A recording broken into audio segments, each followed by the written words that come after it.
किसी गांव में एक बहुत मेहनती किसान रहता था। उसके पास थोड़ी सी जमीन थी। वह दिन रात मेहनत करके खेती करता था। वही उसकी जीविका थी। किसान के 5 बेटे थे। वे बहुत ही आलसी थे।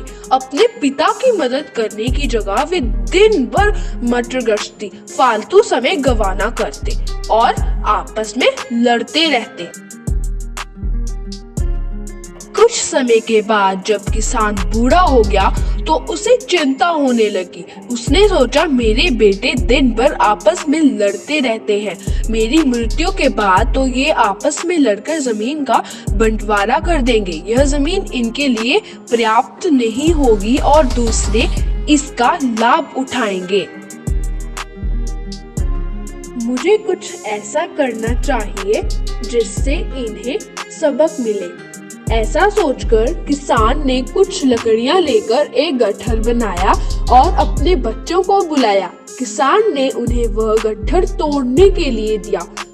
एक के बाद एक सबने भरपूर कोशिश की, परंतु उसे तोड़ नहीं पाए। एक बेटे ने कहा, पिताजी, यदि आप इस गट्ठर को खोलकर दें तो इसे तोड़ने में आसानी होगी। किसान मुस्कुराया और बोला, बिल्कुल सही कहा तुमने। यदि तुम सब अकेले रहोगे तो लोग तुम्हारा लाभ उठाने की कोशिश करेंगे, परंतु यदि तुम सब साथ रहोगे तो कोई तुम्हारा बाल भी बांका नहीं कर पाएगा। अपने पिता की सलाह बच्चों को समझ में आ गई। उन्होंने आपस में लड़ना बंद कर दिया और प्रेम पूर्वक रहने लगे। शिक्षा, मिलकर रहने में ही भलाई है, क्योंकि एकता में ही बल होता है।